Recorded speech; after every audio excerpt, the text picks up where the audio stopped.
تھے اور تعمیر کر رہے تھے۔ ابراہیم اور اسماعیل نے کعبے کی بنیاد نہیں رکھی، کیونکہ قرآن پاک میں بنیاد رکھنے کے لیے جو لفظ استعمال ہوتا ہے وہ ہے تأسیس کا۔ أَفَمَنْ أَسَّسَ بُنْيَانَهُ عَلَى شَفَا جُرُفِ النَّارِ، جس نے بنیاد رکھی، بنیاد ڈالی کسی قبر پر جو ٹوٹنے اور گرنے والی تھی، تو اس کا حشر معلوم۔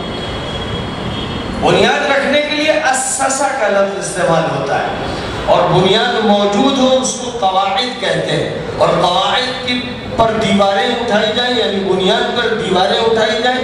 قرآن میں اس کے لیے یہ لفظ بولا گیا وَإِذْ يَرْفَعُ إِبْرَاهِيمُ الْقَوَاعِدَ مِنَ الْبَيْتِ وَإِسْمَاعِيلُ، ابراہیم اور اسماعیل کا کام یہ تھا کہ انہوں نے کعبہ مقدسہ کی بنیادوں پر عمارت تیار کی۔ اس طرح حضرت ابراہیم کعبے کے مجدد تھے، بانی نہیں۔ کعبے کے بانی حضرت آدم علیہ السلام ہے، اور جب جب ضرورت پڑی عمارت میں ترمیم کی اور اثر نو عمارت کی تجدید کی، اللہ کے پیغمبر کام کرتے رہے، اور ہر پیغمبر اللہ کا مکے آتا رہا، کعبے کا طواف کرتا رہا۔ یہ سلسلہ پوری تاریخ انسانی میں جاری رہا، لیکن اللہ تعالیٰ کی طرف سے جب یہ فیصلہ ہوا کہ اب اگلی نسلوں کے لیے ابراہیم قائد ہوں گے، پیشوا ہوں گے، امام ہوں گے، ان کی ملت چلے گی، اور اللہ تعالیٰ نے ان سے یہ فرمایا انی جاعلک للناس اماما، ابراہیم میں تمام انسانوں کا تم کو امام بنانے والا ہوں۔ سورہ بقرہ میں اس کا تذکرہ فرمایا گیا، اور نبی صلی اللہ علیہ وسلم سے جو ابراہیم علیہ السلام کی حضرت اسماعیل سے چلنے والی نسل کے آخری نبی ہے، خاتم النبیین ہے، اور حضرت اسماعیل کی نسل میں آپ کے علاوہ کوئی نبی نہیں رہا، تو آپ سے فرمایا گیا وَاتَّبِعْ مِلَّةَ إِبْرَاهِيمَ حَنِيفًا، اے محمد صلی اللہ علیہ وسلم ابراہیم کی ملت کی پیروی کیجیے۔ محمد عربی علیہ السلام نے حضرت ابراہیم کی ملت کو زندہ کیا۔ آخری نبی نیا دین لے کر نہیں آئے، آخری نبی کے دین کا نام اسلام ہو اور آپ سے پہلے نبیوں کے دین کا نام کچھ اور ہو، ایسا بالکل نہیں۔ حضرت آدم اسلام لے کر آئے، حضرت نوح نے اسلام کی تبلیغ فرمائی، حضرت ہود نے، حضرت صالح نے، حضرت لوط نے، حضرت شعیب نے، حضرت ابراہیم نے، ان کے بعد آنے والے تمام نبیوں نے، حضرت موسیٰ نے، حضرت عیسیٰ نے، سب نے اپنی قوم سے یہی کہا کہ اسلام اللہ کا دین۔ قرآن پاک میں اسی بات کو صاف الفاظ میں فرمایا گیا ان الدین عند اللہ الاسلام، ان الدین عند اللہ الاسلام، دین اللہ کے نزدیک صرف اسلام، یہودیت دین نہیں، عیسائیت دین نہیں، سابعیت دین نہیں، اور رہ گئے وہ مذاہب جو کفر پر، شرک پر، دیو مالا پر مبنی ہے، ان کا تو دین سے لینا دینا ہی کچھ نہیں۔ دین ہوا ہے جو اللہ کی طرف سے طے ہوا ہے، اور اللہ کی طرف سے جو دین طے ہوا ہے اس کا نام اسلام ہے۔ اور حضرت ابراہیم علیہ السلام سے اللہ نے فرمایا اسلم، مسلم ہو جاؤ۔ ابراہیم علیہ السلام نے کہا اسلمت لرب العالمین، سارے جہانوں کے مالک کے لیے میں جھک گیا، میں مسلم ہو گیا۔ تو ظاہر ہے کہ ابراہیم علیہ السلام کے ایک فرزند اسماعیل تھے، وہ مسلم تھے، اور انہی کی اولاد میں محمد صلی اللہ علیہ وسلم دین کی تکمیل کے لیے تشریف لائے۔ آپ مسلم تھے اور آپ کی امت مسلمہ ہے۔ اور ابراہیم علیہ السلام نے اللہ تعالیٰ سے کعبہ مقدسہ کی عمارت تعمیر کرنے کے بعد یہ دعا کی کہ ربنا وجعلنا مسلمین ومن ذریتنا امتا مسلمتا لک، اے اللہ مجھے اور اسماعیل کو صحیح معنی میں مسلم بنا دے، اور پھر اسماعیل کی ذریت سے اور میری جو بھی ذریت اسحاق کے ذریعے ہو یا اور کسی اولاد کے ذریعے ہو، اس کو امت مسلمہ بنائے۔ اور چونکہ حضرت ابراہیم خود مسلم تھے اور اسلام کی تلقین کی، اسلام کی دعوت دی، اسلام اسلام کی وصیت کی. اس لیے حضرت اسحاق کی اولاد میں جو بھی پیغمبر ہوئے، حضرت یعقوب پیغمبر ہوئے، حضرت یوسف پیغمبر ہوئے، ایک عرصے کے بعد موسیٰ پیغمبر ہوئے، اور ان کے بعد یوشع، اور پھر بنی اسرائیل میں آنے والے متعدد انبیاء، کہیں نحمیہ، کہیں یرمیہ، کہیں آموس، اور کہیں زکریا، اور کہیں یحییٰ. ایک سلسلہ بنی اسرائیل کے انبیاء کا چلتا رہا، اور سب اسلام کی دعوت دیتے رہے. ڈیوڈ بن جامین نے محمد ان دی بائبل میں اس حقیقت کو لکھا ہے کہ شوم اسلام کا تذکرہ بائبل میں موجود ہے. جو لوگ اسے چھپاتے ہیں اور معنی میں ہیر پھیر کرتے ہیں وہ دھوکہ دیتے ہیں. اور ابراہیم اور یعقوب دونوں کا تذکرہ کرتے ہوئے اللہ نے فرمایا وَوَصَّى بِهَا إِبْرَاهِيمُ بَنِيهِ وَيَعْقُوبَ يَا بَنِيَّ إِنَّ اللَّهَ اصْطَفَى لَكُمُ الدِّينَ فَلَا تَمُوتُنَّ إِلَّا وَأَنْتُمْ مُسْلِمُونَ. آج کے یہودی یا آج سے پہلے کے یہودی سب حضرت یعقوب کو اپنا بانی سمجھتے ہیں اور ان کی طرف نسبت کرتے ہیں بڑے فخر کے ساتھ. اسرائیل حضرت یعقوب کا لقب تھا. بنو اسرائیل کے معنی اسرائیل کے بیٹے. قرآن پاک میں بھی حضرت یعقوب کی اولاد در اولاد کو مخاطب کرتے ہوئے فرمایا گیا یا بنی اسرائیل اذکروا نعمتی التي انعمت علیکم وانی فضلتکم علی العالمین. اے اسرائیل کے بچوں، اسرائیل کے فرزندوں، اسرائیل کی اولاد، اسرائیل کی نسل کے لوگوں، یعنی یعقوب کے فرزندوں، یاد کرو کہ میں نے تم پر کتنے احسانات کیے اور تم کو کیسی عظمت دی تھی، عزت دی تھی، انبیاء کی اولاد میں تم کو پیدا کیا. تو یاد کرو اللہ کی نعمتوں کو اور ناشکری مت کرو. یہ اللہ تعالیٰ کی طرف سے یعقوب کی اولاد سے کہا گیا. اور سورہ بقرہ ہی میں فرمایا گیا کہ ابراہیم اور یعقوب دونوں نے اپنی اولاد کو یہ وصیت کی تھی کہ دیکھو اسلام پہ جینا، اسلام پہ مرنا. اب اس کے بعد حضرت یعقوب کے بیٹے یہودا کی طرف نسبت کر کے یہودیت کا جو اچار تیار کیا گیا یہ فراڈ ہے. حضرت عیسیٰ کی طرف دین کو منسوب کر کے عیسائیت یا مسیحیت، کیونکہ وہ مسیح بھی کہلائے اور مسیح کے معنی ان کے سلسلے میں مبارک کے ہیں، لہذا ان کی طرف نسبت کی گئی. یہ نسبت صحیح نہیں. نسبت اللہ کی طرف ہوتی ہے، نہ نوح کی طرف، نہ ہود کی طرف، نہ صالح کی طرف. یہاں تک کہ محمد صلی اللہ علیہ وسلم جو پوری انسانیت کے لیے رسول ہے، آپ کی طرف نسبت کر کے محمدنس ہمیں نہیں کہا گیا. انگریزوں نے محمدن کہا کیونکہ وہ یہودیوں کو جوس کہتے ہیں یا خود اپنے کو کہتے ہیں، اپنے کو وہ کرسچنز کہتے ہیں. تو یہ نام انہوں نے خود تجویز کر رکھے، اللہ نے نہیں بتائے. اللہ نے تو یہ کہا تھا کہ بس تمہارا کام یہ ہے کہ میرے سامنے سرنڈر ہو جاؤ. Submission to the will of God اسلام کا ترجمہ. اسلام نہ علاقائیت سے تعلق رکھتا ہے، نہ شخصیت سے تعلق رکھتا ہے، نہ جغرافی سے تعلق رکھتا ہے، نہ رنگ سے رکھتا ہے، نہ تاریخ کے کسی دور سے رکھتا ہے. ہر دور کا وہ انسان جو ایک اللہ کو تسلیم کرے، اس کے سامنے سر جھکائے، وہ مسلم. تو اسلام کی یہ وہ حقیقت ہے جس کو بتانے کے لیے اور پوری دنیا کو سمجھانے کے لیے آخری نبی حضرت محمد صلی اللہ علیہ وسلم تشریف لائے اور آپ نے فرمایا کہ سارے انبیاء ایک عمارت کی تعمیر کرتے رہے، ایک اینٹ کی جگہ باقی رہ گئی تھی، وہ میں آخری اینٹ، میں نے عمارت مکمل کر دی. اور آپ نے یہ بات ارشاد فرمائی کیونکہ اللہ نے ارشاد فرمائی سن 10 ہجری میں جب حضور پاک علیہ السلام عرفات کے میدان میں تھے تو اللہ تعالیٰ نے جبرائیل امین کو بھیجا کہ آپ کو یہ بتا دیا جائے کہ الیوم اکملت لکم دینکم واتممت علیکم نعمتی ورضیت لکم الاسلام دینا.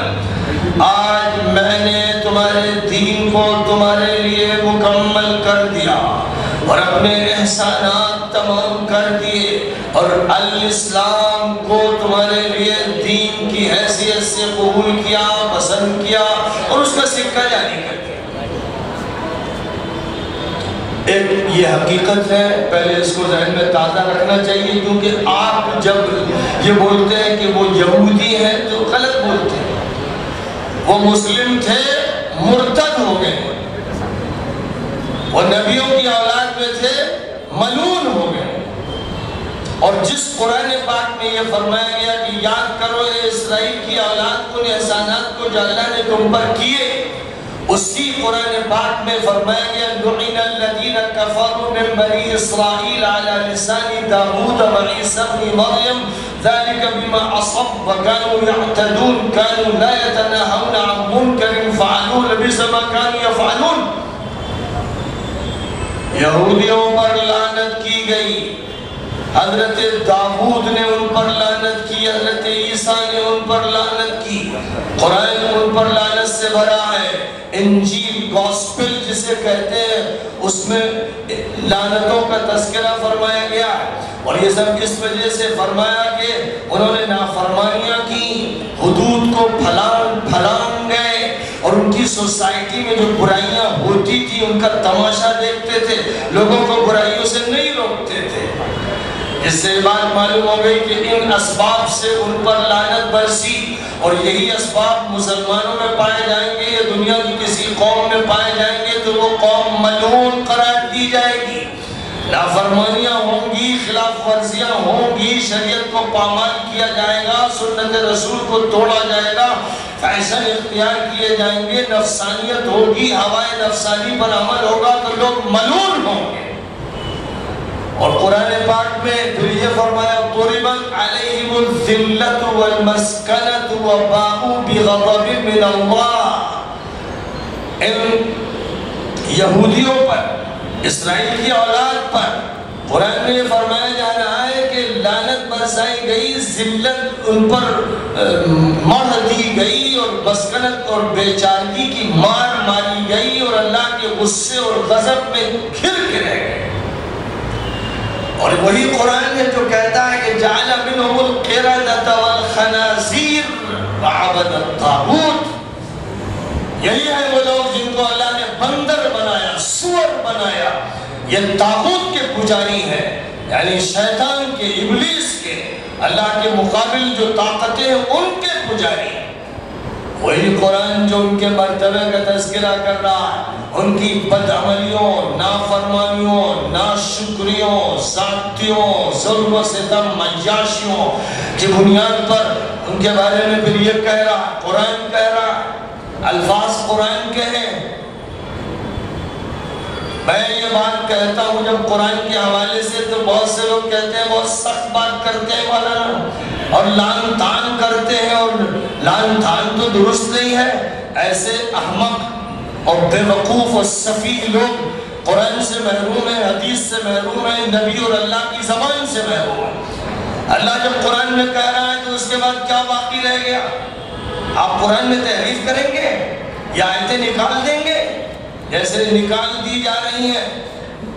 جزیرت العرب میں سعودی عرب کے نام سے جو حکومت ہے، ایجپٹ کی جو حکومت ہے، بحرین کی جو حکومت ہے، اور جارڈن کی جو حکومت ہے، اور UAE کی جو حکومت ہے، ان کے یہاں کورس سے قرآن پاک کی یہ آیتیں نکال دی گئی تاکہ بچے نہ پڑھیں، نہ رہے باس، نہ بجے بانسری۔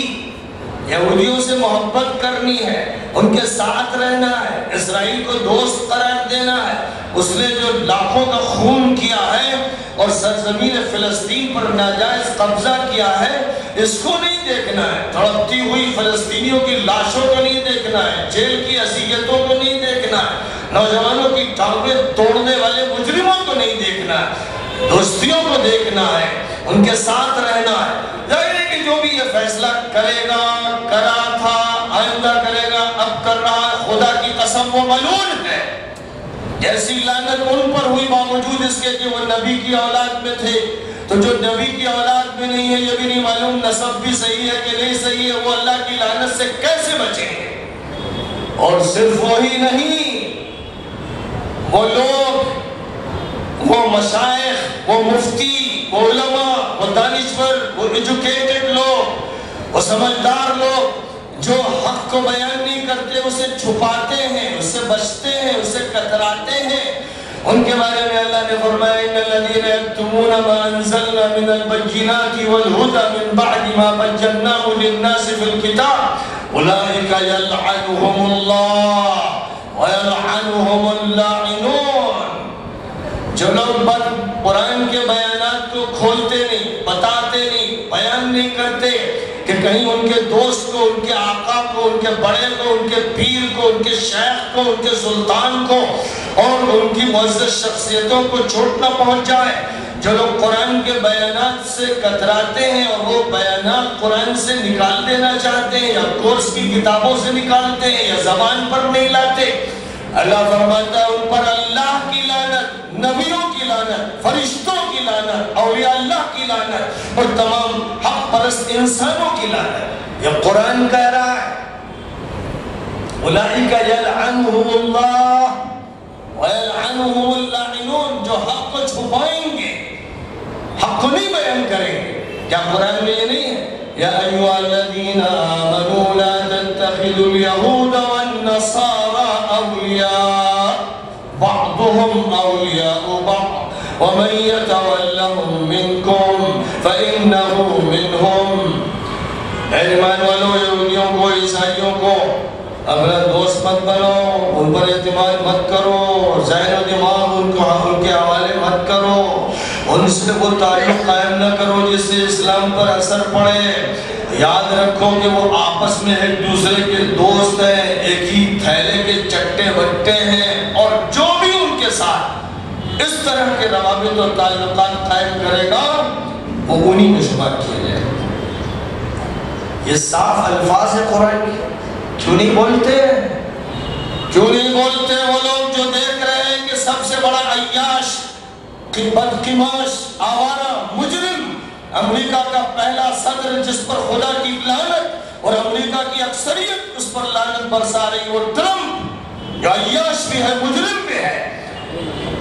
جو لوگ اس کی سرداری پر یقین کرتے ہیں، جو اس کی آؤ بھگت کرتے ہیں، جو اس کو 450 ملیارڈ ڈالر دیتے ہیں، جو اس کی سیادت میں، قیادت میں، صدارت میں، پروگرام ریاض میں کرتے ہیں، اور جو اس کے ذریعے نتنیاہو سے دوستی کرتے ہیں اور اندرون خانہ خفیہ تعلقات قائم کرتے ہیں، اور جن کا تعلق ویٹیکن سے ہے تو صلیبیت سے اور صہیونیت سے دوستی کرتے ہیں. اللہ فرماتا ہے وہ انہی میں ہے.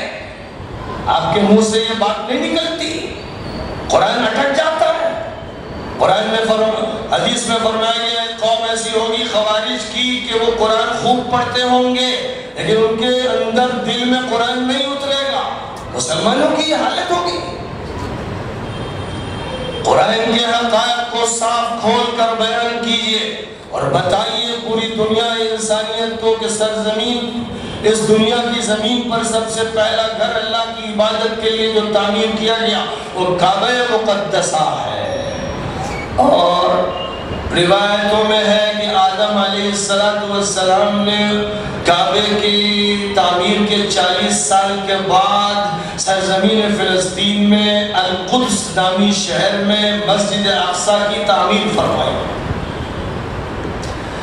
دوسری روایت جو زیادہ مشہور ہے وہ یہ ہے کہ ابراہیم اور اسماعیل علیہ السلام نے حضرت عیسیٰ علیہ السلام سے 2000 سال پہلے مکہ مکرمہ کی سرزمین حرم پر جب کعبہ مقدسہ کی تعمیر کی تو اس کے بعد حضرت ابراہیم علیہ السلام نے اپنے دوسرے فرزند حضرت اسحاق کے ساتھ جو فلسطین کی سرزمین میں سکونت پذیر تھے ان کے ساتھ مل کر المسجد الاقصی تعمیر فرمائی. حضور صلی اللہ علیہ وسلم سے پوچھا گیا تھا کہ مسجد حرام اور مسجد اقصی کے درمیان کتنا زمانہ ہے؟ فرمایا 40 سنت ہے، 40 سال. اور المسجد الاقصی کی جو عظمت اور اہمیت ہے وہ مقدس مقام پر ہے، شہر مقدس، علاقہ مقدس، یہاں تک کہ سرزمین شام مقدس سرزمین ہے. سرزمین شام وہ سرزمین ہے جہاں بہت سے انبیاء آئے ہیں، بہت سے انبیاء مدفون ہیں. سرزمین شام وہ جگہ ہے جہاں پر حشر و نشر ہوگا. سرزمین شام وہ جگہ ہے جہاں پر عیسیٰ علیہ السلام شہر دمشق کی مسجد کے منارے پر آسمان سے اتریں گے۔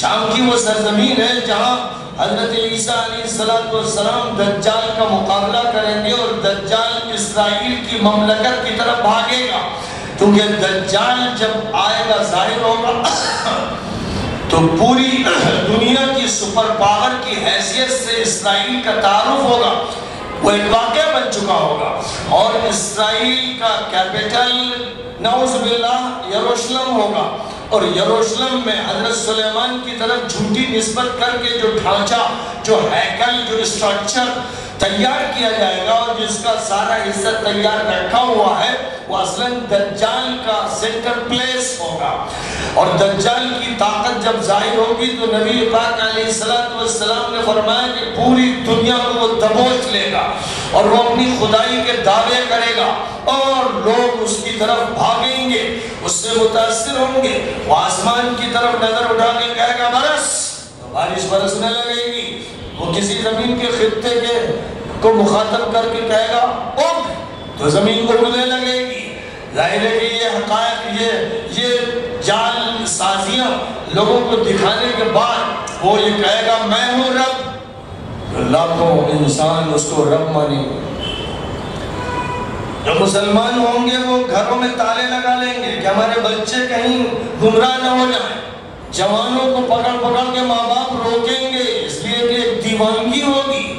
حضور پاک علیہ السلام نے فرمایا کہ ایران کے شہر اصفہان سے 70,000 یہودی اس کا ساتھ دینے کے لیے نکلیں گے، اور اس طرح پوری دنیا میں اس کا دور دورہ ہوگا، اس کی طاقت چلے گی۔ اس کی طاقت کی اصل علامت دجل، فریب، جالسازی، دھوکہ، مکر، یہ اس کا اصل عنوان ہے، جو آج اس کی تمہید کے لیے میڈیا نے اختیار کر رکھا ہے۔ میڈیا جالساز، دھوکے باز، مکر و فریب پر مبنی، دجالیت کا نمائندہ، سچ کو جھوٹ، جھوٹ کو سچ، امن کو شرپسندی، شرپسندی کو امن، سیاہ کو سفید، سفید کو سیاہ، آسمان کو زمین، زمین کو آسمان بتانے کا کام کر رہا ہے۔ ظاہر ہے کہ یہ میڈیا دجالی ہے، یہ میڈیا یاجوجی ماجوجی میڈیا ہے، اور اس میڈیا کا مقابلہ میڈیا سے ہوگا، حق پر مبنی میڈیا اس دجالی میڈیا کا مقابلہ کرے گا، اور یہ سب سے بڑا فرض ہے۔ جتنے بھی انبیاء بھیجے گئے اس لیے بھیجے گئے کہ کلمہ حق کی سربلندی کا کام کریں اور لوگوں کے کانوں تک حق کی بات پہنچا دیں، دماغ میں بٹھا دیں، دل میں سجا دیں۔ سب سے پہلے بات ہوتی ہے تو پھر ایمان کا وجود ہوتا ہے، عمل کا وجود ہوتا ہے، اخلاق کا وجود ہوتا ہے۔ جو غیر مسلم ہے اس سے ایمان کی بات ہی نہیں ہوگی تو آخر ایمان کا پودا کیسے لگے گا؟ تو جتنے پیغمبر آئے انہوں نے یہی کیا کہ حق کو اعلان لوگوں کے سامنے بیان کیا، لوگوں کے سامنے، صرف مسلمانوں کے سامنے نہیں، صرف مسجد والوں کے سامنے نہیں، مجمعوں میں، بھیڑوں میں، میلوں میں، ٹھیلوں میں، پہاڑیوں پر، وادیوں میں، کوئی جگہ نہیں چھوڑی جہاں انہوں نے حق کی للکار نہ لگائی ہو، حق کا اعلان نہ کیا ہو۔ یہ انبیائی طریقہ ہے، اور انبیائی طریقہ ہی امت کو اختیار کرنا ہے، اس کے علاوہ کوئی چارے کار نہیں۔ تو بہرحال حقیقتوں کا اعلان کرنا ہے، اور آج تمام لوگوں کو یہ سمجھ لینا ہے کہ دجال کی پوری تیاری ہو گئی، اور اسی تیاری کے سلسلے میں بہت بڑی تبدیلیاں کی جا رہی ہیں۔ بہرحال جو مسجد اقصیٰ بنائی گئی تھی سرزمین شام پر، آپ یہ سمجھتے ہیں کہ سیریا شام ہے، جارڈن الگ ملک ہے، لبنان الگ ہے، فلسطین الگ ہے۔ یہ جالسازوں، مکاروں، فریبیوں، صلیبیوں، صہیونیوں کی کرشمہ سازی ہے کہ انہوں نے شام کے 4 ٹکڑے کر دیے۔ لبنان شام ہے، اردن شام ہے، فلسطین شام ہے، یہ سارے علاقے شام ہیں۔ جیسے جزیرۃ العرب، عربین پیننسولا میں یمن ہے، حضرموت ہے، عمان ہے، بحرین ہے، کویت ہے، UAE ہے، قطر ہے، یہ سارے چھوٹے چھوٹے ٹکڑے جو انگریزوں نے بانٹے، مجرموں نے بانٹے، یہ سارے خطے جزیرۃ العرب میں داخل ہیں۔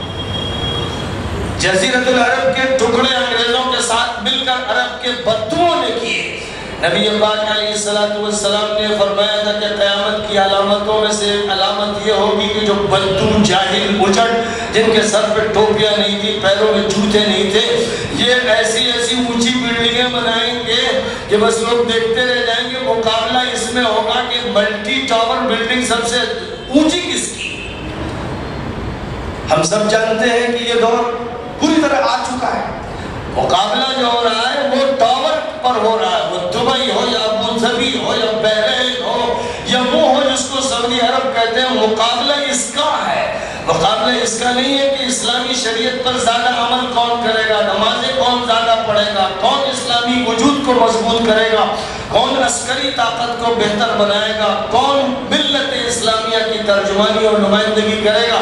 اس کا مقابلہ نہیں ہے بلکہ اس کے خلاف مقابلہ ہے۔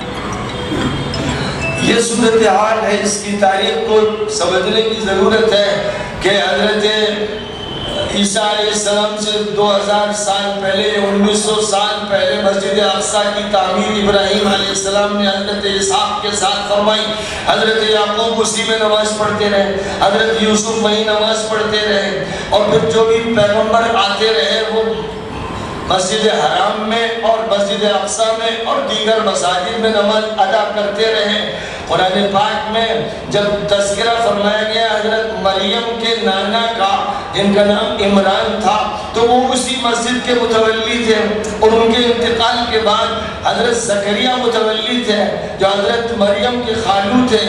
اور حضرت مریم کا جو تذکرہ قرآن پاک میں ہے جس میں یا مریم اقنتی لربکی واسجدی وارکعی مع الراکعین، اے مریم تم مسجد کے اندر قیام کرو، رکوع کرو، سجدہ کرو، جماعت کے ساتھ نماز پڑھو، یہ حکم دیا جا رہا۔ تو مسجد اقصیٰ ہی میں حضرت مریم تھی، حضرت زکریا تھے، حضرت یحییٰ تھے، حضرت عمران تھے، اور خواتین کے لیے الگ حصہ تھا، بعض حجرے بھی ان کے لیے مخصوص تھے، اور حضرت مریم کے لیے تو عبادت کا ایک خاص حجرہ تھا جو مخصوص کر دیا گیا تھا۔ مسجد اقصیٰ ہی میں ہوتا تھا۔ اور حضرت عیسیٰ علیہ السلام سے تقریباً 900 سال پہلے حضرت داؤد علیہ السلام کی فلسطین میں وہ زبردست حکومت قائم ہوئی۔ اس واقعے کے بعد کہ فلسطین کے مشرکوں سے حضرت طالوت نے ٹکر لی، ایک طرف جالوت کا لشکر تھا، ایک طرف طالوت کا لشکر تھا، اور طالوت غالب آئے، لیکن اس غلبے میں سب سے بڑا کیریکٹر حضرت داؤد کا تھا جنہوں نے جالوت کو پتھر سے نشانہ بنا کر مارا، اور جالوت مارا گیا تو پلہ اس وقت کے جو اہل ایمان تھے، اس وقت کے جو اہل اسلام تھے، ان کا پلہ جھک گیا، وہ غالب آ گئے اور مشرکوں کی طاقت توڑ دی گئی۔ تو جو مسجد اقصیٰ تھی اب ان کے ہاتھ میں آ گئی اور انہوں نے اس کو آباد کیا۔ اور پھر حضرت سلیمان علیہ السلام کو اللہ تعالیٰ نے وہ حکومت عطا فرمائی جو نہ پہلے کسی کو عطا کی گئی تھی اور نہ بعد میں کسی کو عطا کی گئی۔ ان کی حکومت کے جو سٹیزنز تھے ان میں جن بھی تھے، انسان بھی تھے، شیطان بھی تھے، چرند بھی، پرند بھی، درند بھی، کیڑے مکوڑے بھی، ہوائیں بھی۔ قرآن میں تذکرہ ہے کہ ہوا کو ہم نے ان کے لیے مسخر کر دیا، اور جو ان کے بحری بیڑے اور کشتیاں چلتی تھیں اس وقت بحر احمر میں چلتی ہو یا بحر روم میں چلتی ہو یا اٹلانٹک میں چلتی ہو، ان کی کشتیوں کے بارے میں اور بحری بیڑوں کے بارے میں فرمایا گیا غدوها شہر ورواحها شہر، صرف صبح سے لے کر شام تک 1 مہینے کی مسافت طے کر لیتی تھی وہ کشتیاں، اور اسی طرح رات یعنی مغرب سے لے کر صبح تک بھی 1 مہینے کی مسافت طے کرتی تھی، جو کہ ہوا ان کے لیے مسخر تھی، اور بادبانی کشتیوں کا وہ دور تھا۔ تو ہوا کے جھٹکا ایسے چلتے تھے کہ کشتیاں پانی پر اس طرح چلتی تھی جیسے آج کے دور میں اسٹیمر، بلکہ اس سے بھی بہت زیادہ طاقتور کشتیاں چلتی تھیں۔ اور آج تک بھی ہماری سائنس نے اور ٹیکنالوجی نے اتنی ترقی نہیں کی ہے کہ صرف دن بھر کی مسافت، دن بھر کے اندر 1 مہینے کی مسافت طے کر لی جائے۔ اور یہ بھی قرآن پاک میں ذکر ہے کہ حضرت سلیمان کا لشکر چل رہا تھا، ادھر چیونٹیاں راستے سے گزر رہی تھی، تو ایک چیونٹی نے تمام چیونٹیوں سے کہا کہ سلیمان کا لشکر آ رہا ہے، کہیں ہم کو روکتے ہوئے ادھر نہ چلے جائیں، اس لیے جلدی جلدی بلوں میں داخل ہو جاؤ۔ تو حضرت سلیمان ہنس پڑے اور کہنے لگے دیکھیے چھوٹی سی چیونٹی یہ کہہ رہی ہے، اپنے لشکر کو روک دیا کہ بھئی ان کو گزر جانے دو پھر ہم آگے بڑھیں گے۔ وہی سلیمان ہے کہ جنہوں نے پرندوں کو چیک کیا تو دیکھا کہ ہدہد غائب ہے، تو انہوں نے کہا کہ وہ کہاں چلا گیا؟ معلوم ہوا کہ وہ غیر حاضر ہے، اور میں کیا اس کو سخت سزا دی جائے ورنہ ذبح کر دیا جائے۔ ابھی تھوڑی دیر لگی تھی کہ دیکھا ہدہد اڑتا چلا آ رہا ہے اور حضرت سلیمان کی خدمت میں حاضر ہوا۔ اب حضرت سلیمان کو اللہ تعالیٰ نے پرندوں کی زبان بھی سمجھا دی تھی۔ حضرت داؤد کا حال یہ تھا کہ قرآن پاک میں یہ ذکر ہے یا جبال اوّبی معہ والطیر، اے پہاڑوں اور اے پرندوں داؤد کے ساتھ نغمہ سرا ہو جاؤ۔ وہ جب زبور پڑھتے تھے تو ایک نشہ سا سوار ہو جاتا تھا اور پہاڑ بھی گنگنانے لگتے تھے، پرندے بھی چہچہانے لگتے تھے، ایسا لگتا تھا جیسے پرندے بھی تسبیح کر رہے ہیں اور پہاڑ بھی تسبیح پڑھ رہے ہیں۔ اللہ تعالیٰ نے حضرت سلیمان علیہ السلام کو پرندوں کی، چیونٹی کی، جانوروں کی زبان عطا فرمائی تھی، اور اسی کا تذکرہ کرتے ہوئے فرمایا عَلِّمْنَا مَنْطِقَ الطَّيْرِ، پرندوں کی بولی بھی اللہ نے ہمیں سمجھا دی۔ تو ہدہد نے کہا کہ حضرت والا میں اڑتا اڑتا اڑتا یمن چلا گیا اور یمن میں کیپٹل پہنچ گیا، میں نے اوپر سے نظارہ کیا، بڑے شان و شوکت اور کر و فر کے ساتھ محل قائم ہے اور سنتری اور فوجی اور چوکیدار کھڑے ہیں اور ایک ملکہ ہے جو حکمرانی کر رہی، لیکن میں نے یہ دیکھا کہ وہاں سورج کی پرستش ہو رہی، اللہ کی پوجا نہیں ہو رہی۔ یہ وہ مناظر ہے جو میں دیکھ کے آیا ہوں اور آپ کی خدمت میں یہ اطلاع لے کے آیا۔ اب حضرت سلیمان کا موڈ بدل گیا، انہوں نے فرمایا کہ اچھا ٹھیک ہے، میں ایک خط لکھوں گا، تیرے پنجے میں وہ چھوٹا سا پرچہ لٹکا دیا جائے گا، جو طریقہ تھا پرانے زمانے میں کہ کبوتروں کا استعمال ہوتا تھا اور دیگر پرندوں کا استعمال ہوتا تھا نامہ بری کے لیے، خط پہنچوانے کے لیے۔ یہ بھی طریقہ تھا، ڈاکیوں کا جو کام تھا وہ سواروں کا، اونٹ سواروں کا وہ الگ تھا، لیکن پرندوں کا بھی استعمال کیا جاتا تھا۔ یہ خط میں دوں گا، تو جا کر اپنے پنجے سے وہاں گرا دینا، ملکہ بلقیس کے محل میں یہ پرچہ گرا دے اور واپس کر۔ خط تیار کیا گیا، لکھا گیا اِنَّهُ مِن سُلَيْمَانَ وَإِنَّهُ بِسْمِ اللَّهِ الرَّحْمَنِ الرَّحِيمِ أَلَّا تَعْلُوا عَلَيَّ وَأْتُونِي مُسْلِمِينَ۔ اللہ کے نام سے شروع کرتا ہوں، سلیمان کا یہ خط ہے اور اس اللہ کے نام سے شروع کرتا ہوں جو بہت مہربان ہے، بڑا کرم فرما ہے۔ اپنی برتری مجھ پر مت دکھاؤ اور میرے پاس اسلام قبول کر کے حاضر ہو جاؤ۔ یہ خط ڈال دیا گیا۔ یہ خط جس وقت ملکہ بلقیس نے دیکھا تو اوسان خطا ہو گیا، اسے معلوم تھا کہ سلیمان کی اس وقت بڑی زبردست سلطنت ہے اور میں ان کے مقابلے میں کیا ہوں۔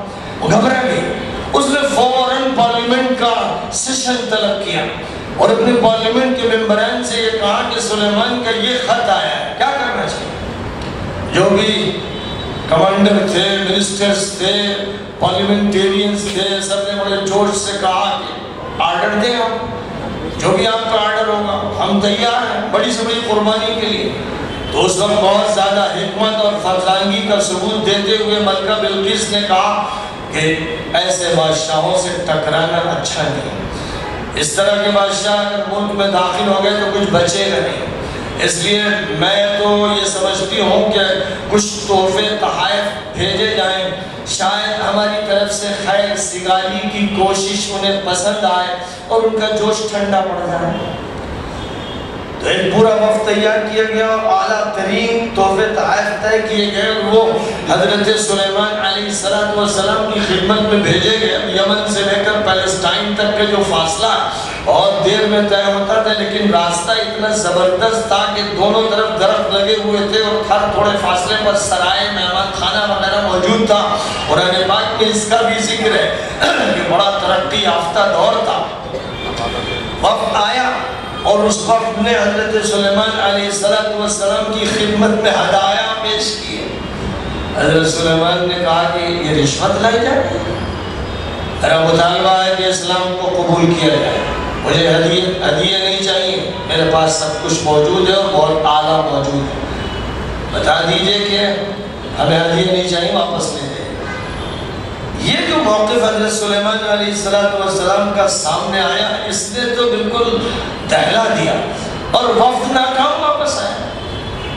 ملکہ بلقیس کے پاس جب یہ ساری اطلاعات پہنچی تو اس نے پھر یہ فیصلہ کر لیا کہ اب میں خود سفر کر کے پیلسٹائن اور یروشلم شہر القدس جاؤں گی اور حضرت سلیمان کی خدمت میں حاضری دوں گی۔ اعلان وہ اپنے وفد کے ساتھ شہر القدس پہنچی۔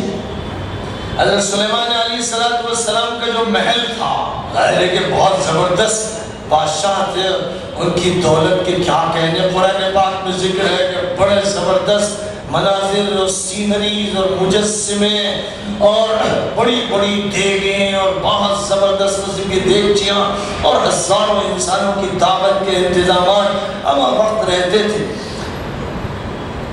اور زبردست محل تھا، شیشے کا بنا ہوا، شیش محل۔ آج اتنے زمانے کے بعد سائنس یہاں تک پہنچی ہے کہ اب تو ملٹی سٹوری بلڈنگیں بھی شیشے کی بنائی جانی، لیکن حضرت سلیمان علیہ السلام نے حضرت عیسیٰ سے 1000 سال پہلے یا 900 سال پہلے اور زبردست شیشے کی بلڈنگ بنائی تھی، اور وہ ان کا اصل محل تھا اور دفتر بھی ان کا وہیں تھا۔ تو ملکہ بلقیس کو لے کر وہ اس محل میں داخل ہونے لگے۔ ملکہ بلقیس نے جو منظر دیکھا اس محل کے آنگن کا، تو لگ رہا تھا کہ پانی ٹھاٹھے مار رہا، تو اس نے اپنے پینچے اٹھانے شروع کیے کہ ایسا لگا کہ شاید پنڈلی تک پانی ہوگا، گزر جائیں گے۔ حضرت سلیمان علیہ السلام نے کہا کہ پینچے اٹھانے کی ضرورت نہیں ہے، یہ پانی نہیں ہے، یہ فنکاری ہے، یہ جدید صنعت ہے، یہ وہ ٹیکنالوجی ہے جس میں شیشے کو اس طرح سے لگایا گیا ہے کہ لگتا ہے تالاب ہے، پانی ہے، جھیل۔ اب چلے تو ملکہ بلقیس تو بالکل مدہوش ہو گئی، انہوں نے تو کبھی تصور بھی نہیں کیا تھا، کیونکہ ان کا جو محل تھا وہ اینٹ و گارے کا بنا ہوا تھا۔ اور میں یمن بھی گیا اور ملکہ بلقیس کے محل کا جو ٹوٹا پھوٹا حصہ باقی رہ گیا ہے تاریخی یادگار کے طور پر وہ دیکھا۔ حضرت سلیمان علیہ السلام کے محل میں وہ داخل ہوئی اور اس قدر متاثر ہو چکی تھی کہ انہوں نے کہا اسلمت نفسی مع سلیمان للہ رب العالمین، میں نے اپنے کو اللہ کے حوالے کر دیا، میں مسلمان ہوتی ہوں اور اللہ رب العالمین کو مانتی ہوں۔ ظاہر ہے کہ اس کا اسلام اتنا بڑا واقعہ تھا کہ پوری یمن کی اسٹیٹ اسلام میں داخل ہو گئی، اور یہ بہت بڑا کارنامہ تھا۔ حضرت سلیمان علیہ السلام یہی چاہتے تھے کہ جہنم سے لوگوں کو بچائیں اور جنت میں داخل کریں، تو حضرت سلیمان کا وہ محل تھا۔ آج کے یہودیوں کا یہ کہنا ہے کہ ہم یروشلم میں سلیمان کا محل بنائیں گے، اس کے لیے ہیکل کا لفظ بولتے ہیں، اور ان کا یہ جھوٹا مکارانہ دعویٰ ہے کہ مسجد اقصی اسی کو توڑ کر بنائی گئی ہے اور مسجد اقصی کے نیچے اس کی یادگاریں موجود ہیں، اور انہوں نے مسجد اقصی کے نیچے ادھر ادھر کھدائیاں کر رکھی ہیں، روڈ جا رہے ہیں مسجد اقصی کے نیچے، جیسے آج میٹرو ٹرین کے لیے اندر کھدائی ہوتی ہے اور اندر ٹرینیں چلتی ہیں، ایسے ہی اسرائیل کی طرف سے مسجد اقصی کے نیچے ادھر ادھر سڑکیں بنا دی گئی ہیں، اسٹیشنز بنا دیے گئے ہیں، اور یہ سب ایک بہت بڑے مقصد کے لیے کیا گیا ہے، بہت بڑی سازش ان کے پیش نظر ہے۔ ان کا یہ کہنا ہے کہ یہیں پر حضرت سلیمان کا ہیکل تھا، وہ لفظ ہی نہیں استعمال کرتے کہ سینیگوگ تھا یا یہ معبد تھا، لفظ بولتے ہیں ہیکل کا، یہ اسٹرکچر تھا۔ وہ اسٹرکچر کیا تھا؟ ان کے نزدیک وہ محل تھا، وہ پارلیمنٹ تھی، وہ ان کی خاص جگہ تھی، ان کی عبادت کی بھی جگہ تھی، طرح طرح کے ان کے دعوے، اور یہ سارے دعوے جھوٹے ہیں، کیونکہ حضرت ابراہیم اور حضرت اسحاق نے مسجد اقصی بنائی تھی، اور مسجد اقصی کے وارث حضرت یعقوب ہوئے تھے، حضرت یوسف ہوئے تھے، اور بعد کے حضرات ہوئے، پھر حضرت یوسف مصر منتقل ہوئے تو اپنے پورے خاندان کو انہوں نے مصر میں منتقل کر دیا، اور وہ خاندان مصر میں رہا یہاں تک کہ حضرت موسیٰ اسی خاندان کے اندر سے نبی بنائے گئے۔ اور پھر حضرت موسیٰ علیہ السلام جو حضرت عیسیٰ سے 1400 سال پہلے تھے، انہوں نے فرعون کے مظالم سے نجات پانے کے لیے مصر سے بحر احمر کی آبنائے کو معجزانہ طریقے پر پار کرتے ہوئے جزیرہ نمایاں سینا میں اپنا وطن بنایا، اور پھر طور پہاڑ پر اللہ تعالیٰ کی طرف سے حضرت موسیٰ کو طلب کیا گیا، چلہ گزارا، اسی چلے کے دوران اللہ تعالیٰ نے ان کو تورات عطا فرمائی، اور تورات کو لے کر وہ جزیرہ نمایاں سینا میں آئے۔ اس وقت سے ان کا شرعی اور قانونی نظام شروع ہوا۔ اس دوران ایک بچھڑے کی پوجا کا کام سامری نے کروایا تھا، جس کو حضرت موسیٰ علیہ السلام نے یہ سزا دی کہ جو کچھ سونا تھا اس کو تو پھکوا دیا، اور سامری کے لیے یہ کہہ دیا کہ تو اچھوت بن کے رہے گا، اور اپنی قوم کے لوگوں کو آرڈر دے دیا کہ اس سے کوئی معاملہ نہ کرے، الیک سلیک نہ کرے۔ اور اسی کے ساتھ ساتھ اللہ کی طرف سے یہ حکم آیا کہ جن لوگوں نے بچھڑے کی پوجا کی تھی ان کو ان کے رشتہ دار قتل کریں گے۔ تو بائبل میں موجود ہے کہ موسیٰ کی آرڈر سے 3000 یہودیوں کا قتل یا بنی اسرائیل کا قتل جزیرہ نمایاں سینا میں اپنے رشتہ داروں کے ہاتھوں ہوا، شرک کرنے کے جرم۔ تو یہ تاریخ جو ہے ہمارے سامنے حضرت موسیٰ کی، حضرت عیسیٰ سے 1400 سال پہلے کی ہے، پھر حضرت موسیٰ کا انتقال ہوا تو جزیرہ نمایاں سینا میں ان کی قبر ہے، اور ان کے خلیفہ حضرت یوشع تھے۔ حضرت یوشع نے فلسطین کے شہر القدس کو دوبارہ فتح کیا، اور انہوں نے جب فتح کیا تو پھر اللہ تعالیٰ نے پھر برکتیں عطا فرمائی، اور مسجد اقصیٰ کی تعمیر پھر سے کی گئی، اور مسجد اقصیٰ اس طرح سے آباد رہی، اس میں عبادت کا سلسلہ چلتا رہا۔ تاریخ میں مختلف دور ایسے آئے کہ عیسائیوں اور یہودیوں میں بڑی جنگیں ہوئی، لیکن یہ بہت بعد کے دور کی بات ہے۔ 1000 سال جب حضرت داؤد پر گزر گیا، حضرت سلیمان پر گزر گیا، اور حضرت عیسیٰ بنی اسرائیل کے اندر سے بحیثیت نبی کے برپا کیے گئے، جو حضور صلی اللہ علیہ وسلم کی پیدائش سے 570 سال پہلے تھے۔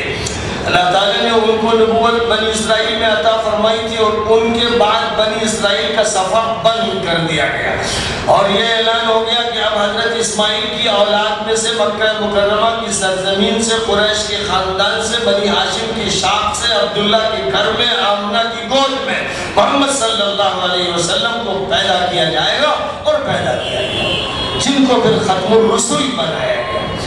یہ اللہ کا فیصلہ ہوا۔ اب حضرت عیسیٰ مسجد اقصیٰ میں نماز پڑھتے تھے، ان کی والدہ حضرت مریم وہی نماز پڑھتی تھی، ان کے خالو حضرت زکریا مسجد کے متولی تھے، ان سے پہلے حضرت مریم کے نانا حضرت عمران وہاں کے متولی تھے، اور یہ سلسلہ چلتا رہا۔ مسئلہ حضرت سلیمان کے محل کا نہیں تھا، وہ رہے یا نہ رہے۔ حضرت عیسیٰ سے 585 سال پہلے عراق کے حاکم، عراق کو بابل کہا جاتا تھا، عراق کے حاکم بخت نصر نے یہودیوں کے خلاف زبردست کارروائی کی اور بیت المقدس پر حملہ کیا، سارے نسخے تورات کے جلا دیے، پورے شہر کو ملبے میں تبدیل کر دیا، ہزاروں کی تعداد میں اس وقت کے یہودیوں کو گرفتار کیا، عراق کے جیلوں میں ان کو ٹھوس دیا گیا۔ یہ تاریخ کا وہ واقعہ ہے جو بیبلیکل لٹریچر میں ہے، اس کا تذکرہ تلمود میں ہے، اس کا تذکرہ جیوش انسائکلوپیڈیا میں ہے، اس کا تذکرہ برٹش انسائکلوپیڈیا میں، ہسٹری آف دی ورلڈ میں ہے، جو چاہیے دیکھ لیجئے۔ اور پھر حضرت عزیر علیہ السلام نے 1 صدی کے بعد گرفتار یہودیوں کو عراق سے آزاد کرایا، اور اس سلسلے میں ایران کے اس وقت کے حاکم نے بھی مدد کی، جس کے نتیجے میں دوبارہ پھر یہ لوگ فلسطین میں اور شہر القدس میں آ کر آباد ہوئے۔ اور چونکہ حضرت عزیر نے یہ آبادی کرائی تھی، پھر مسجد اقصیٰ کی تعمیر کی گئی، پھر دھیرے دھیرے شہر آباد کیا گیا۔ اس لیے کہ جو بھی نبی آئے ان میں سے کوئی بھی ایسا نہیں تھا جو مسجد سے ہٹا کر کسی اور جگہ مشغول کرے، اور سب اللہ کے بندے اور سب اللہ کی عبادت کرنے والے اور سب اللہ کی دعوت دینے والے۔ اور یہی کام آگے چل کر حضرت عیسیٰ علیہ السلام نے کیا۔ پھر حضرت عیسیٰ علیہ السلام کے جب ماننے والے بڑی تعداد میں ہو گئے تو سن 70 میں، حضرت عیسیٰ کے بعد سن 70 عیسوی میں ٹائٹس نے یہودیوں کے خلاف کارروائی کی اور ہزاروں یہودیوں کا قتل عام کیا گیا، اور پھر عیسائیوں اور یہودیوں کی لڑائی وتیرہ بن گئی۔ کوئی کنٹری یورپین کنٹریز میں ایسا نہیں رہا جس میں یہودیوں کا قتل عام عیسائیوں نے نہ کیا۔ قرآن پاک میں فرمایا گیا وَقَالَتِ الْيَهُودُ لَيْسَتِ النَّصَارَى عَلَى شَيْءٍ وَقَالَتِ النَّصَارَى لَيْسَتِ الْيَهُودُ عَلَى شَيْءٍ وَهُمْ يَتْلُونَ الْكِتَابَ۔ عیسائی کے یہودی کہتے ہیں کہ عیسائیوں کے پاس کچھ دھرا نہیں، سب غلط، سب باطل، سب جھوٹ، اور عیسائی کہتے ہیں یہودیوں کے پاس کچھ نہیں سوائے جھوٹ کے، فریب کے اور مکر کے، اور یہی نہیں بلکہ دوسروں کی مسجدیں توڑتے ہیں، عبادت خانے توڑتے ہیں اور راستہ روکتے ہیں۔ وَمَنْ أَظْلَمُ مِمَّنْ مَنَعَ مَسَاجِدَ اللَّهِ أَنْ يُذْكَرَ فِيهَا اسْمُهُ وَسَعَىٰ فِي خَرَابِهَا۔ قرآن میں ان کی تاریخ بیان کی گئی کہ آپس میں لڑتے رہے، مرتے رہے، کٹتے رہے، مسجدیں ایک دوسرے کی توڑتے رہے۔ یہ ان کا سنگاگ توڑتے تھے، وہ ان کے چرچز توڑتے تھے۔ یہ ان کی تاریخ ہے، جب چاہیے اٹھا لیجئے یورپ کی تاریخ اور پڑھ لیجئے خونی داستان، اور چونکہ خونی داستان سے ان سے تعلیم کی تاریخ جڑی ہوئی ہے، لہذا یہی وہ تھے خون پینے والے آدم خور بھیڑیے جنہوں نے اسپین میں اپنے محسن مسلمانوں، اپنے استاذوں، اپنے پیروں، اپنے بزرگوں کا قتل عام کیا۔ اسپین میں مسلمانوں نے سائنس کو ترقی دی، قرآن اور حدیث کا درس دیا، ٹیکنالوجی کو ترقی دی۔ اس وقت فرانس اور جرمنی اور برطانیہ اور دیگر یورپین کنٹریز کے اسکالرز اور اسٹوڈنٹس اسپین میں پڑھتے تھے، اور جو گریس کی فلسفی تھی وہ سب بھولی بسری کہانی ہو گئی تھی۔ دوبارہ اسپین کے مسلمانوں نے ان کو میڈیکل سائنس عطا کی، اسٹرونومی عطا کی، فزکس اور کیمسٹری کے ان کو اصول و ضابطے بتائے، اور یورپ کا جو رینائساں 16ویں صدی سے ہوا ہے وہ سارا مسلمانوں کے رہین منت ہے۔ یہ تاریخ ہے۔ اب یہ جو تاریخ ہے، یہ تاریخ اپنا کام کرتی رہی، اور چونکہ ان کا مزاج ہی قتل و غارت گری ہے، اس لیے اسپین سے اور دیگر یورپین کنٹریز سے اور خاص طور پر برطانیہ سے جب امریکہ کا سفر کیا گیا دھوکے میں یہ سمجھتے ہوئے کہ انڈیا کا ہو رہا ہے، اور وہاں جب کولمبس پہنچا تو اس نے جن لوگوں کو دیکھا ان کے بارے میں کہا ریڈ انڈینز ہیں، وہ یہی سمجھتا رہا بے وقوف اور احمق کہ یہ انڈیا ہے، اور لوگ جو یہاں بسے ہوئے ہیں وہ ریڈ انڈینز ہیں۔ اور اس کے بعد ان ریڈ انڈینز کے اپنے وطن کو چھیننے کے لیے لاکھوں کا قتل کیا گیا۔ آج آپ امریکہ میں چلے جائیے اور جو امریکہ کی اصل آبادی ہے جو ریڈ انڈینز کہلاتے تھے، پوچھئے کہاں رہتے ہو؟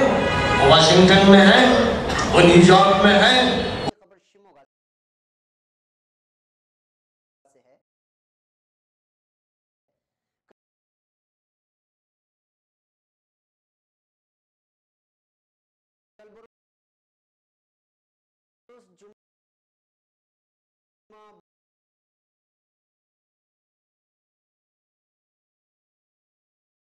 بعد نماز مغرب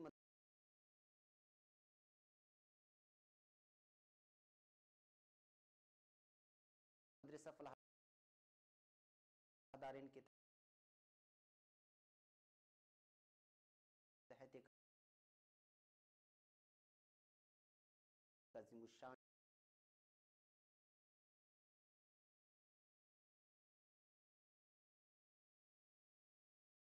جلسہ سیرت النبی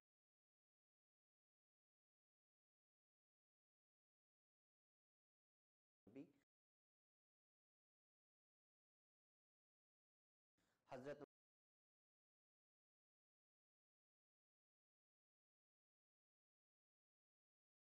کیلیفورنیا میں ہے، وہاں نہیں تو کیوں نہیں؟ انہیں کس نے کھدیڑا؟ ہندوستان میں دراویڑین نسلوں کو کس نے کھدیڑا؟ کشمیر سے لے کر شمال سے جنوب میں سری لنکا میں کس نے کھدیڑا؟ یہاں کی آرین نسلوں نے جو یہودیوں کے ترجمان ہیں، جن کا خون ملتا ہے، جن جن کا جی ملتا ہے، انہوں نے وہاں وہ کام کیا، یہاں انہوں نے یہ کام کیا، یہاں کی نسلوں کو کھدیڑا اور ان کو اچھوت کہا، شدر کہا، ان کو ان کے بارے میں کہا کہ یہ ایشور کے پیروں سے پیدا کیے گئے نالیاں صاف کرنے کے لیے۔ یہاں یہ ظلم ہوا، امریکہ میں ریڈ انڈینز کا قتل عام ہوا۔ اب وہ صحراؤں میں، دور دراز علاقوں میں رہتے ہیں، اگر کوئی سفر کر کے جائے ان سے ملنے تو بمشکل ان کو دیکھ سکتا ہے، ان سے ملاقات ہو سکتی، لیکن وہ شہروں میں نہیں، وہ تہذیب سے دور، وہ تعلیم سے دور، وہ تمدن سے دور۔ امریکہ میں جیسے امریکہ میں وہ کالے بھی ہیں جو فٹ پاتھ پہ پڑے ہوئے نشے میں پڑے ہیں، ڈرگز کا استعمال کر رہے ہیں، غریب ہیں، چتھڑے پہنے ہوئے ہیں، ایک طرف ملٹی سٹوری بلڈنگیں اور ایک طرف یہ محروم، یہ وہ انسان ہیں جو بدقسمت ہیں، جن پر امریکہ ظلم کرتا رہا، کر رہا ہے، کرتا رہے گا، کیونکہ وہ ایک غیر عادلانہ، غیر منصفانہ نظام ہے۔ اس کی تاریخ لاشوں پر بنی ہے۔ پہلے ریڈ انڈینز کے لاکھوں انسانوں کا قتل عام کیا تک امریکن اسٹیٹ وجود میں آئی، اور اس کے بعد اس کی پیاس بجھتی نہیں۔ اس نے کبھی افغانستان کو نشانہ بنایا کہ اسامہ بن لادن وہاں ہے، ان پر الزام لگایا ٹوئن ٹاور کی ختم کرنے کا، اور پھر 10 لاکھ انسانوں کو، بچوں کو، عورتوں کو، بوڑھوں کو مارا۔ پھر صدام پر جھوٹا الزام لگایا ماس ڈسٹرکشن کے ہتھیاروں کا، اور برطانیہ کے ٹونی بلیئر نے آج اس کا اعتراف کیا اب اس دور میں کہ ہم نے جھوٹ بولا تھا۔ یہ جھوٹے، یہ مکار و ذلیل انسان جھوٹ بول بول کر انسانوں کا قتل عام کرتے رہے۔ 15 لاکھ انسانوں کو عراق میں شہید کیا گیا۔ اس کے بعد سیریا کی باری آئی ہے، 6 سال سے 7 سال سے سیریا میں خون بہایا جا رہا ہے۔ کہا جاتا ہے کہ کیمیکل ویپنز اگر انہوں نے اختیار کیے تو ہم کارروائی کریں گے۔ 20 مرتبہ کیمیکل ویپنز کے ذریعے ہزاروں انسانوں کی جان لے کر، اور بڑے بڑے خطرناک قسم کے ہتھیاروں کا استعمال اور بموں کی بارش سے 10 لاکھ انسان سیریا کے شہید ہو چکے ہیں۔ عراق کے 10-15 لاکھ، افغانستان کے 10 لاکھ، اور ابھی 6 سال کے اندر سیریا کے 10 لاکھ، اور 10 لاکھ ترکی میں ہے، جارڈن میں ہے، لبنان میں ہے، جو مہاجر ہیں، پناہ گزین ہیں، اپنی جان بچا کر خیموں میں رہ رہے ہیں۔ یہ سارا ظلم امریکہ کا ہے۔ پھر اس میں روس کا کتا بھالو داخل ہوا، جس نے اپنے تانک گڑھونے شروع کیے، جس کو فکر ہے دولت کی، پٹرول کی، جس کو فکر ہے زمین کی، جس کے ہاں نہ خدا ہے، نہ رسول ہے، نہ آخرت ہے، نہ انسانیت ہے۔ وہ بھیڑیے اور وہ بھالو ایسے ہیں جن کو صرف انسانی خون چاہیے۔ یہ ہے دنیا کی صورتحال، اور دنیا کی صورتحال میں UNO جس کا دستور و منشور انسانی حقوق کے تحفظ کے لیے ہے، تو وہ انسانی حقوق کا تحفظ لاکھوں لاشوں پر کرتا ہے۔ اس ادارے کے بارے میں علامہ اقبال نے کہا تھا کہ ابلیس کی مجلس شورا ہے۔ علامہ اقبال نے لیگ آف نیشنز کے بارے میں جو فرسٹ ورلڈ وار کے بعد قائم کی گئی، کہا تھا کہ یہ ابلیس کی مجلس شورا ہے۔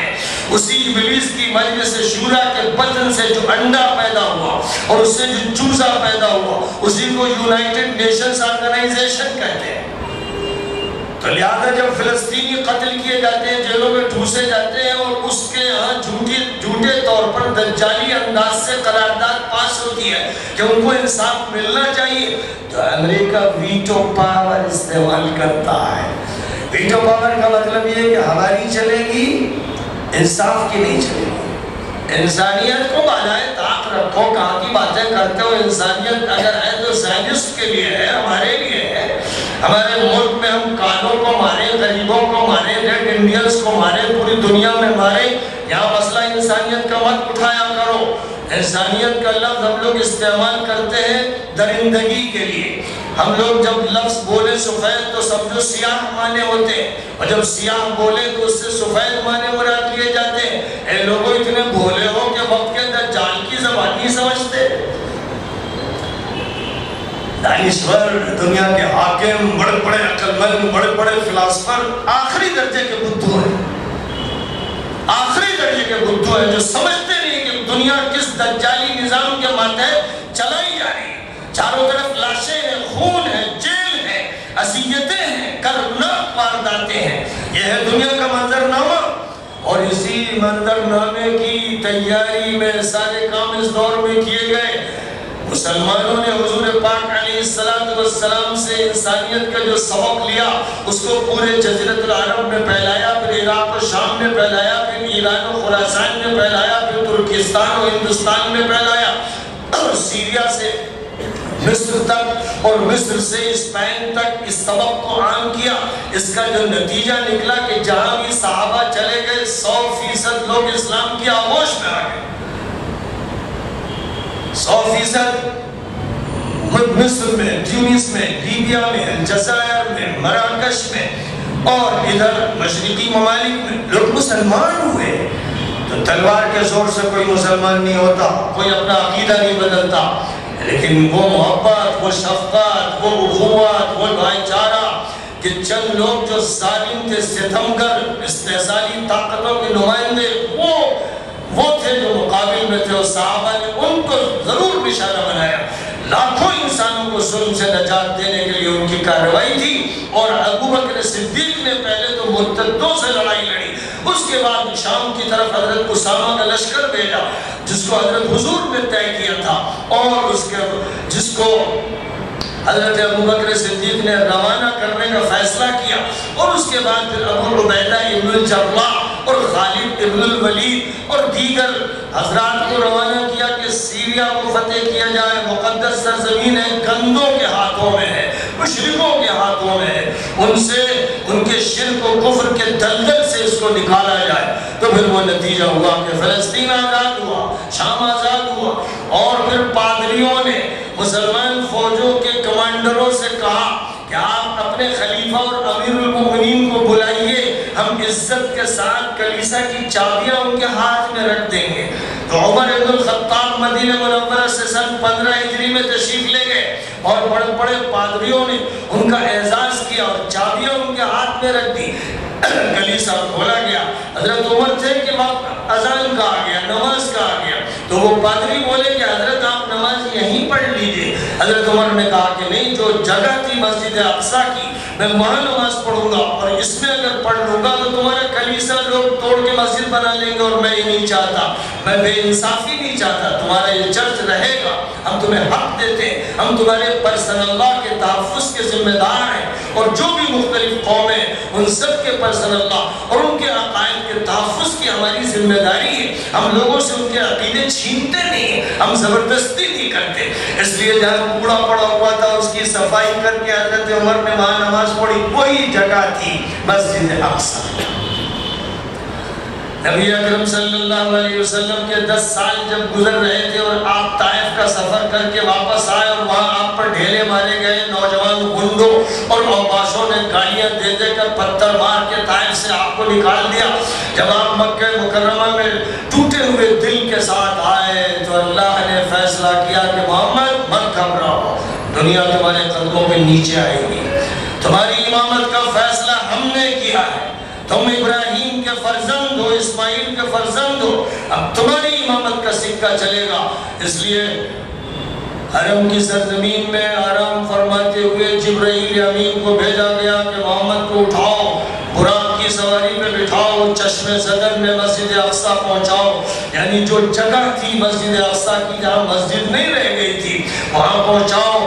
نبی پاک علیہ السلام کو راتوں رات مسجد اقصیٰ لے جایا گیا، اور ایک چٹان وہاں پر تھی، اسی چٹان پر آپ کی گاڑی روک دی گئی۔ کہا جاتا ہے اس زمانے کی زبان میں کہ رسی باندھ دی گئی، معراج وہاں گاڑی چھوڑ کر پھر اس کے بعد معراج نامی سواری لائی گئی۔ معراج کے معنی فلائٹ کے، جو چیز اوپر لے جانے والی ہو، اس سواری کا انتظام ہوا، اور اس سواری سے پھر آپ آسمان پر گئے، پہلے آسمان سے 7ویں آسمان تک، اور 7ویں آسمان سے سدرۃ المنتہا تک، اور اس سفر میں جنت اور دوزخ کے نظارے کیے۔ اسی سفر میں 50 وقت کی نمازیں فرض ہوئی، تخفیف ہوتے ہوتے 5 وقت کی نمازیں ہوئی۔ اس کے بعد آپ کو واپس لایا گیا۔ اب جب یہاں لایا گیا تو انبیاء کرام کی روحوں کو مثالی جسم عطا کیا گیا، اور ان کی بھیڑ لگ گئی اسی سرزمین میں، جس سرزمین کو القدس کے نام سے ہم یاد کرتے ہیں، اور جس کو یہودی یروشلم کہتے ہیں۔ وہاں سارے انبیاء کرام کی امامت کے لیے محمد عربی ختم الرسل صلی اللہ علیہ وسلم کو حکم دیا گیا کہ فجر کی نماز کی امامت آپ ان سب کی فرمائیے. یہ وہ مقام ہے جہاں آپ کی عالمی قیادت کا فیصلہ ہو رہا ہے, انسانی قیادت کا فیصلہ ہو رہا ہے. سارے نبی آپ کے مقتدی اور آپ سب کے امام ہیں, اور جب آپ نبیوں کے امام ہیں تو ولیوں کے امام ہیں, اور آپ پوری انسانیت کے امام ہیں, جنوں کے امام ہیں, فرشتوں کے امام ہیں. اللہ تعالیٰ نے آپ کو جو سب سے بڑا مقام دیا, مکہ مکرمہ سے سفر کرا کر مسجد اقصی کی سرزمین پر عطا فرمایا. یہ وہ سرزمین ہے کہ 5ویں صدی کے آخر میں صلیبیوں نے اس کو چھین لیا. اس 6 صدی کے آخر میں حضرت صلاح الدین ایوبی نے امت مسلمہ میں اتحاد پیدا کر کے دوبارہ اس شہر کو اور مسجد اقصی کو واپس حاصل کیا. اور 6 صدی کے اواخر سے لے کر یہ سلسلہ عیسوی اعتبار سے 20ویں صدی کا ابتدائی دور تھا, جب برطانیہ کے وزیر خارجہ نے 1917 میں پہلی جنگ عظیم کے بعد یہودیوں سے یہ وعدہ کیا پورے مکر و فریب, غنڈہ گردی اور دہشت گردی اور ڈکیتی کے ساتھ کہ فلسطین کی زمین ہم آپ کو دیں گے, تمہارے باپ کی ہے یہ زمین. مسلمانوں کی صدیوں سے یہ زمین چلی آ رہی ہے. نبی پاک کی عالمی قیادت کا یہاں سے اعلان ہوا ہے, اے برطانیہ کے چوروں ڈکیتوں, تم نے بنگال لوٹا, تم نے دلی کو لوٹا, تم نے ملکوں کو لوٹا اور اپنے فقیر اور غریب ملک کو یہاں کی دولت سے ترقی دی. اے مکر و فریب کے تیار کردہ انسانوں, تمہیں کس نے یہ حق دیا؟ لیکن 1917 میں انہوں نے اعلان کیا, 1945 میں فلسطین کے حصے بکھرے کر کے ایک حصہ عربوں کا باقیہ حصہ یہودیوں کو دے دیا. 1948 میں اعلان کر دیا کہ اسرائیل کی مملکت قائم کر دی.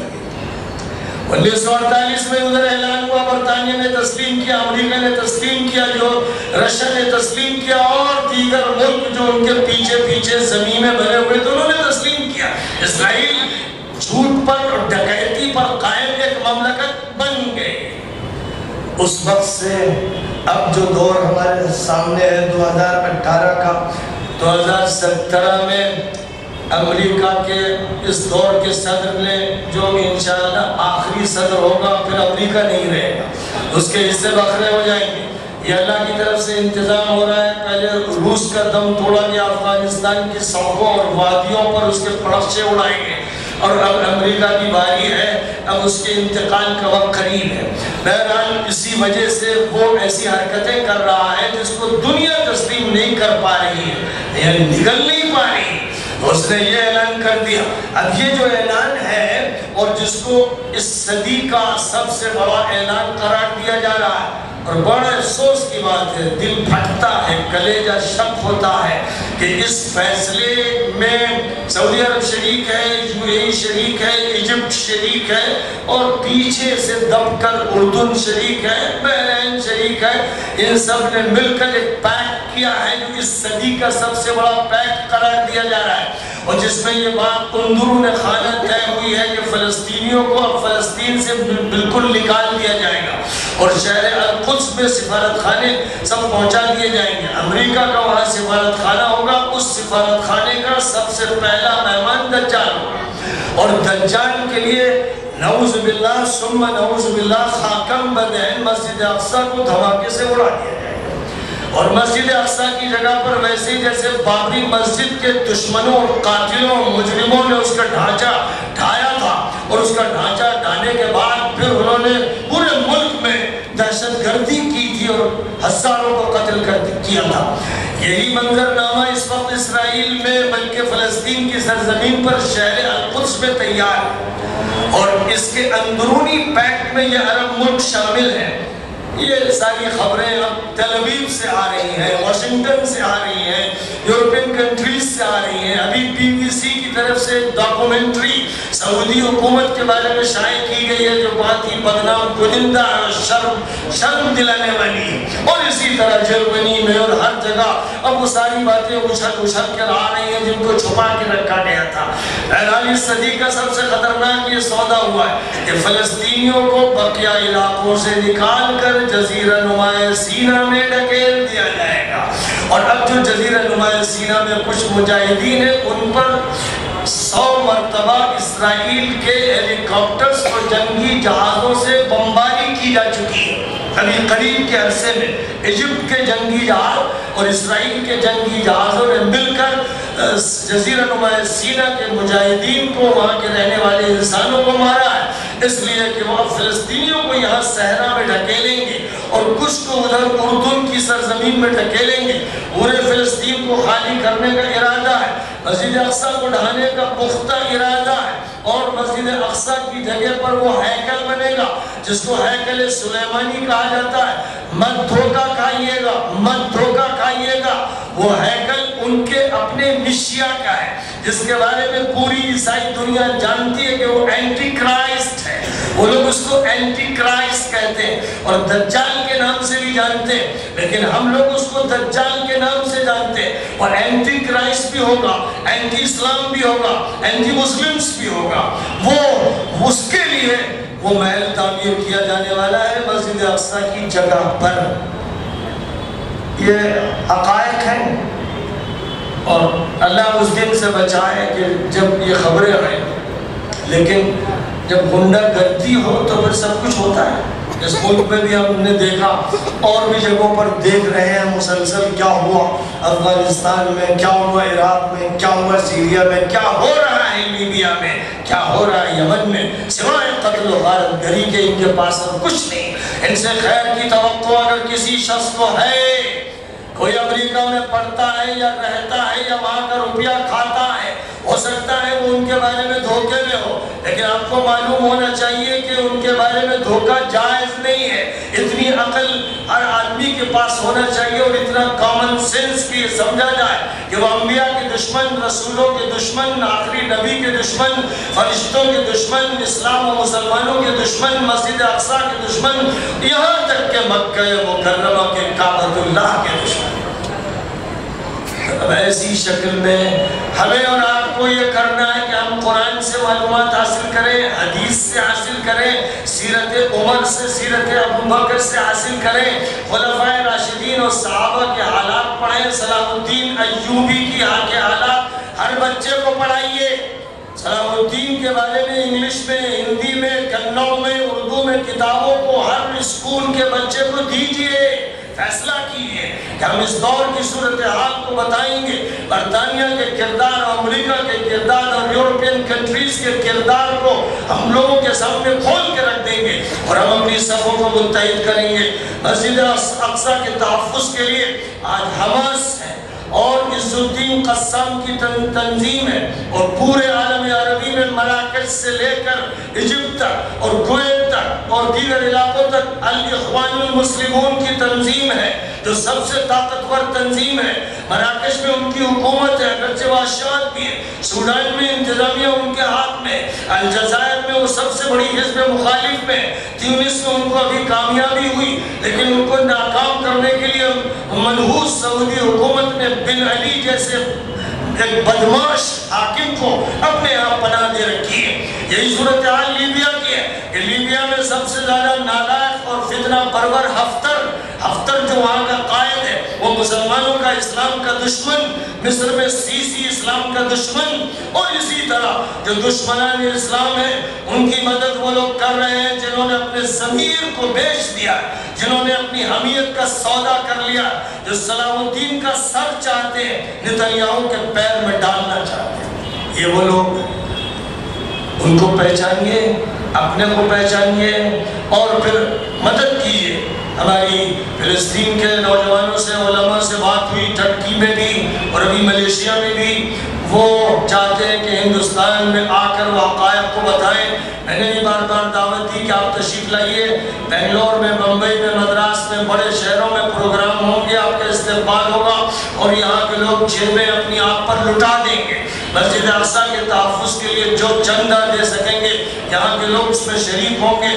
تو یہ میں نے ان کو دعوت دی ہے، شاید مارچ میں وہاں سے وفد آئے گا اور ملک کا دورہ کرے گا، اور یہاں پر بھی مختلف قسم کی کوششیں ہو رہی ہیں کہ ہم مسلمانوں اور غیر مسلموں کے درمیان بہتر تعلقات قائم کریں اور عزت نفس کے ساتھ اپنے مسائل حل کریں۔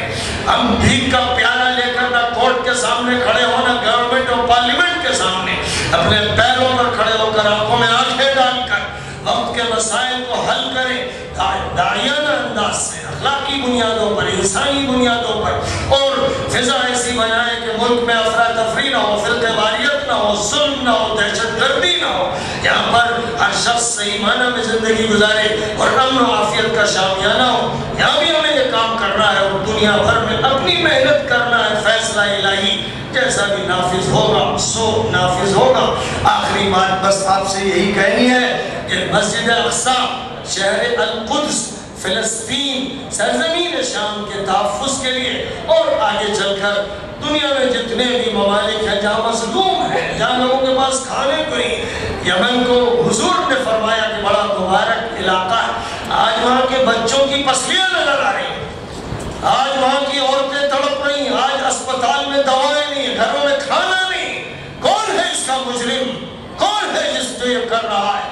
یہ سارے حقائق ہیں۔ کون ہے جو شیعوں سنیوں کو لڑوا کر امت کو توڑ رہا ہے؟ امت کو سمجھنے کی ضرورت ہے اور صحیح موقف اختیار کرنے کی ضرورت ہے اور اس کا مطالبہ کرنے کی ضرورت ہے کہ امت کے حوالے کیا جائے حرمین شریفین کو، جن کے حوالے ہیں وہ اسرائیل کے حوالے ہو چکے ہیں اور ٹرمپ کے حوالے ہو چکے ہیں، اور جو ٹرمپ کے خادم بن چکے ہیں اور جو نتنیاہو کے خادم بن چکے ہیں، خدا کی قسم انہیں حق نہیں ہے کہ وہ حرمین کی سرزمین پر قیادت اور سیادت کا مظاہرہ کریں۔ پوری ملت کو اس کا اس کی منتظمہ کمیٹی میں شامل ہونا چاہیے۔ انڈونیشیا میں اس کے بارے میں مظاہرہ کیا گیا اور دیگر ممالک میں ہو رہا ہے۔ یہ مظاہرہ ہی نہیں ہونا چاہیے، مطالبہ ہونا چاہیے طاقتور کہ امت کا ہے، جزیرۃ العرب امت کا ہے، اسلام کا ہے، کسی کے باپ کی جائیداد نہیں، کسی حکومت کی اجارہ نہیں، اس پر ملت کی اجارہ داری، امت کا اس سے تعلق ہے، اللہ کی یہ دین ہے، محمد رسول اللہ کا عطیہ ہے، اور جب تک اللہ اور رسول سے اس کی وابستگی ہے ہم ساتھ ہیں، اور جب یہ وابستگی ختم کر دی جائے گی اور وابستگی کے لیے گریٹ اسرائیل کے راستے کو ہموار کر کے مدینہ منورہ تک دجال کے پہنچنے کا انتظام کر دیا جائے گا تو پوری ملت دجال کے مقابلے کے لیے اٹھ کھڑی ہوگی اور جو بھی اس سے بنے گا سو کرے گی۔ مہدی کا ظہور اسی وقت ہوگا، عیسیٰ کا نزول اسی وقت ہوگا اور حضور کی پیشین گوئی پوری ہوگی۔ خدا کی قسم سرزمین عالم پر پوری دنیا میں کوئی کچا پکا گھر ایسا باقی نہیں رہے گا جس میں اسلام داخل نہ ہو جائے۔ عزت والا عزت کے ساتھ اسے قبول کرے گا، ذلیل ناک رگڑ کے اس کے پاس آئے گا، سر جھکائے گا۔ یہ حضور کی پیشین گوئی ہے، یہ حضور کی بشارت ہے، سچی پکی حدیث ہے اور اس کا علم تمام محدثین کو ہے، حدیث سے اشتغال رکھنے والوں کو ہے، اور ہمیں یقین ہے جیسے رات کے بعد صبح ہوگی ویسے ہی وہ دور بھی آئے گا۔ ہمیں اسی دور کی تیاری کرنا چاہیے اور اپنا مال و متاع و عزت و آبرو اسی کے لیے لٹا دینا چاہیے۔ اللہ ہم سب کو توفیق عطا فرمائے۔ اللہ